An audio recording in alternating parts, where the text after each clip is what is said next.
Wow, this Mario Marathon is finally coming to an end. I started this back in April. And now it's August. It's been a fun ride, but I'm ready to expand my channel to other projects besides video game reviews, so look for those soon. Now, let's finish this off with the most recent Mario game, Super Mario 3D World. Now, granted, I know I'm skipping Super Mario 3D Land, and that's because I lack the means to record 3DS gameplay. I could order one, but I'm worried that as soon as I do, they'll do something like start putting 3DS games on the Virtual Console for the NX, which will probably happen. There was a huge worry about this game. To many, it just looked like it was going to be a retro 3D Land just made for a console, and I myself remain cautiously optimistic. I mean, I rather enjoyed 3D Land, and I'd love to review it someday, but let's work with what we have. As more and more trailers came out, people started to be won over, and review-wise, it got some of the highest scores for the Wii U. Seems like Mario can do no wrong there. Basically, it's a 3D Mario that plays like a 2D Mario, and that pretty much holds true with this game. Only unlike 3D Land, this one has 4 playable characters, all returning from the US Super Mario Bros. 2. Before we do anything else, let's start off with that plot. Our heroes are enjoying a stroll through the night in the Mushroom Kingdom. Mario and Luigi, for once showing off that they are in fact plumbers, fix a broken pipe, and out comes a Sprixie princess. She tells of how Bowser's kidnapped the other princesses, but then she is trapped in a bottle. Nice little Legend of Zelda shout out. With that, the group gives chase.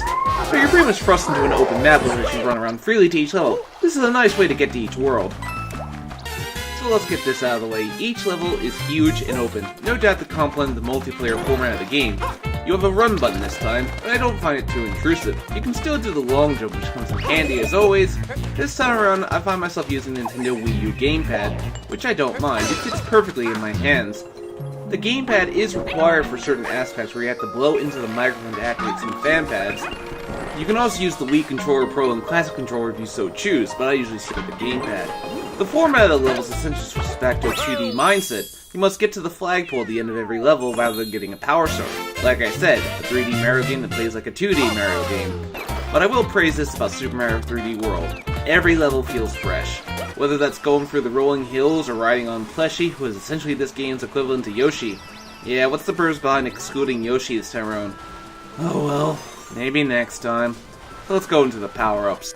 The power-ups from 3D Land all make their return here, but there's one new addition, the cat suit. With this, Mario and team can climb up walls and swipe at enemies with their claws. It makes for a good addition due to the absence of the triple jump this time around. Oh, and every time you finish a level with the cat suit, your character will make a meow sound.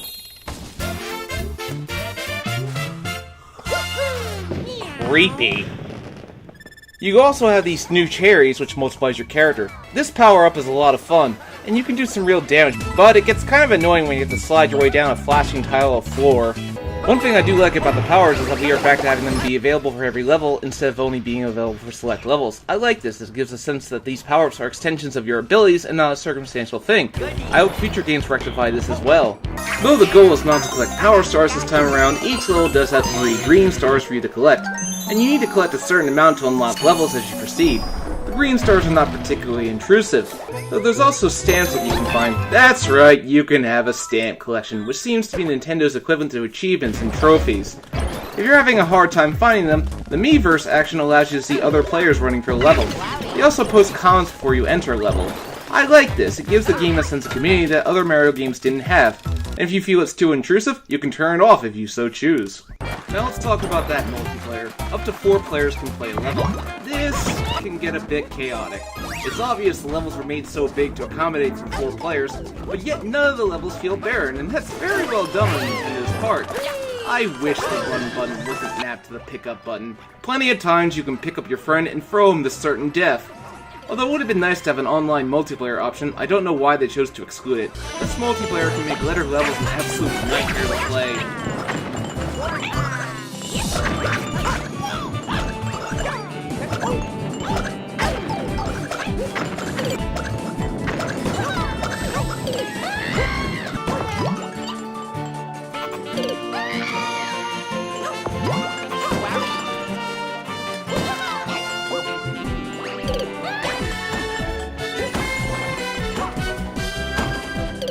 Who do I prefer using? Well, it's a matter of taste, really. I often like to switch between them, and for certain stamps you'll need to use a certain character. Each character has their relative strengths and weaknesses. Mario, who plays normally as always.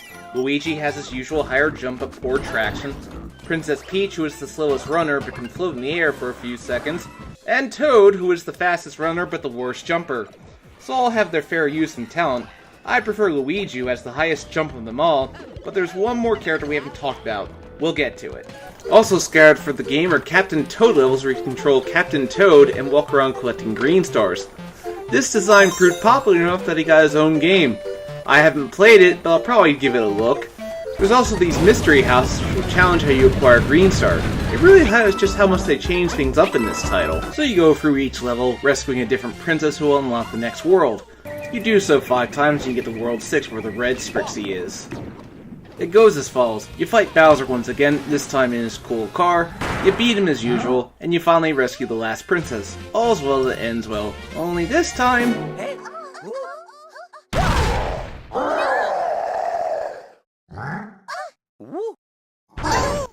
Bowser re-emerges and captures all 7 Sprixies, leading you to World Bowser. World Bowser feels like an anagram of all the levels that came before. Eventually you finally reach the final Bowser Castle, and inside there you come across Bowser himself, and he... Whoa! Did he just use that cat belt to transform? Now that's what I'm talking about! Bowser using Mario's own power-ups against him? About time he realized that. So Meowser chases you throughout the level until you finally hit him off a POW block. But then, as you head to the top, he appears climbing after you, only now he's packing some cherries of his own, as multiple copies of Meowser chase you, even sporting the raccoon tail from the Tanuki suit. It's a large climb until you finally reach the end where he's, of course, sitting on a POW block. Jesus Christ, Bowser. But you finally finish him off. With that, the princesses are saved, and it's a happy ending for all.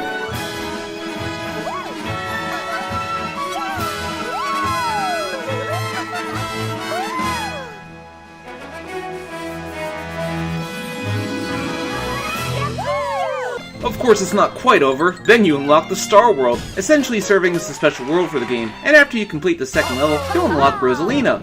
Rosalina is slow as hell, but she makes up for it by carrying the spin attack from Super Mario Galaxy. This makes her very valuable for some of those tricky later stages. The Mushroom and Flower Worlds aren't exactly winning points for originality, so you beat all those levels and you find yourself faced with... the task of unlocking the final world, where you have to get every single stamp, every single green star, and get gold flagpoles at the end of every level! Yeah, in case you missed some of them, you've got to go all the way back, get every single stamp, every green star, and get every gold flag that you might have missed. Talk about padding! Finally, you unlock World Crown. It's another mystery house, another Captain Toad level, and finally World Crown... And this might be the hardest level I've played in a Mario game. I was able to beat this one with all 5 characters, but my god, I've lost my touch! I can't beat this one! Damn! Come on, almost there.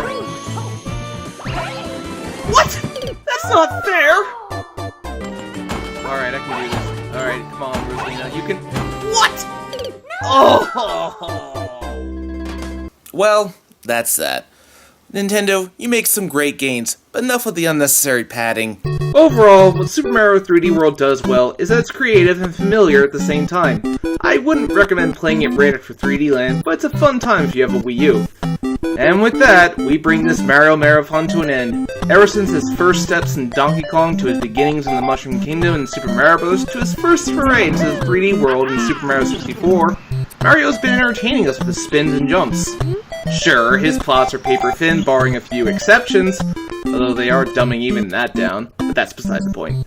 But maybe the strength of the series is in its refinement. It keeps that platforming edge about it. All I know is that no matter what, if it's a 2D or 3D game, an RPG, a platformer, or a party game, Mario's kept us entertained. So keep going, Nintendo. No matter what shape or form he appears in, I'll be looking forward to Mario's next game. Thanks for watching, have a fantastic day, and take care.